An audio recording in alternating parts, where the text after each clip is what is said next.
You clock in, you do the work, you take home a predictable paycheck. It is a completely safe, perfectly rational way to live.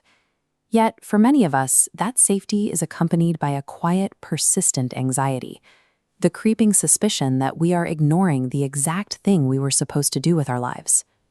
Paulo Coelho's protagonist, a young shepherd named Santiago, begins his story in a position of ultimate safety.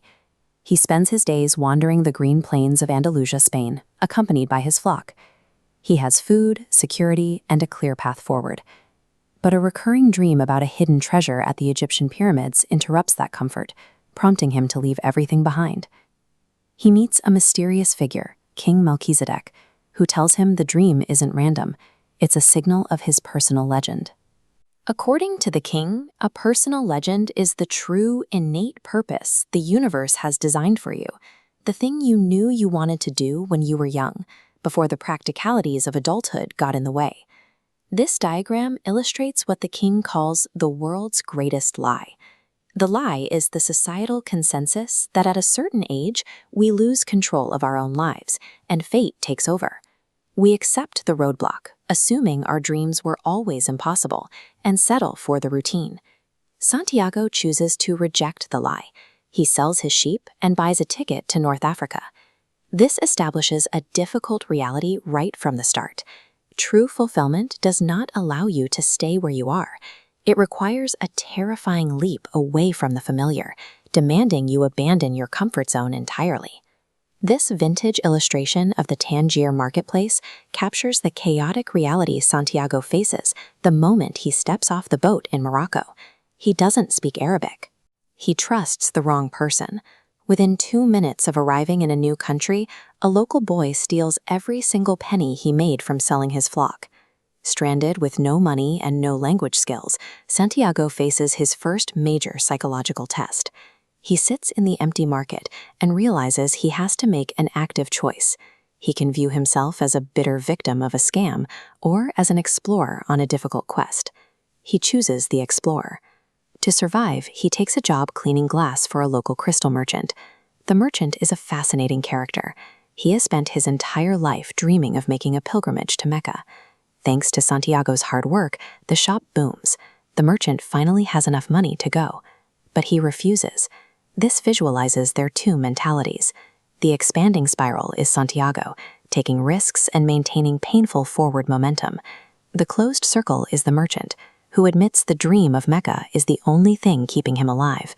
If achieved, he fears having nothing left. The merchant chooses to keep his dreams safely in his imagination. Santiago looks at this and realizes a harsh truth. Stability is appealing, but if your daily routine actively prevents you from pursuing your true purpose, that safety is a psychological prison. Santiago takes his earnings and leaves for the desert. Joining a Sahara caravan shifts Santiago's journey from physical survival to spiritual tests. The desert is vast, hostile, and actively at war. Here, he meets an Englishman studying alchemy.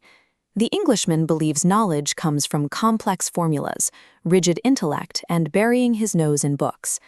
Santiago tries reading the books, but quickly realizes he learns entirely differently. He learns by watching the behavior of the camels, feeling the wind, and observing the patterns in the sand. At an oasis, Santiago falls in love with a desert woman named Fatima. He immediately offers to abandon his quest for her, but Fatima refuses to let him stay. She tells him that a desert woman expects her man to leave and return. True love, in Coelho's universe, acts as a catalyst for your purpose, never an anchor holding you back. Soon after, Santiago meets the real alchemist, who forces him back into the desert toward the pyramids. When Santiago confesses that his heart is terrified of failing, the alchemist delivers the most crucial lesson of the journey. The fear of suffering is far worse than the suffering itself. It is the anxiety of the unknown, not the actual failure, that paralyzes us. This culminates in a brutal climax where military guards capture them, and Santiago is forced, under threat of death, to transform himself into the wind. He has no formulas to rely on. He must completely surrender to his environment, speaking to the desert, the sun, and the universe. His true power emerges only when survival is the absolute last option left. Throughout the desert, Santiago survives by reading omens. But strip away the mysticism, and reading omens is a deeply practical skill. It is the ability to tune out society's paralyzing noise, trust your observation, and act decisively on the signals your environment is giving you. This historical photograph captures the immense scale of Santiago's final destination. After surviving the desert, the warring tribes, and the threat of execution, he reaches the Great Pyramids. He falls to his knees, sees a beetle in the sand, and digs.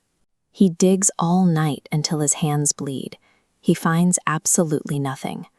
Suddenly, 3 refugees approach him. They see his gold, beat him nearly to death, and demand to know why he is digging. Through bruised lips, Santiago confesses his recurring dream of a hidden treasure. The refugee leader laughs at him. Before leaving him, the leader mocks his stupidity, revealing that he too had a recurring dream 2 years ago. He dreamed of a treasure buried under a sycamore tree, growing out of the ruins of an abandoned church in Spain. Santiago looks up at the sky and smiles. The sycamore tree in that abandoned church was the exact spot where he slept with his sheep. The physical treasure he spent years searching for was buried at his starting line all along. This map illustrates the universe's logic. If Santiago simply dug under the tree on day 1, he'd have a box of gold, but he would not have learned the language of the desert, met Fatima, or acquired the wisdom to survive. The physical destination is ultimately irrelevant. The treasure in the ground was just a lure. The real wealth is the psychological alchemy, the resilience, the intuition, and the internal transformation that can only be earned by enduring the hardships of the journey.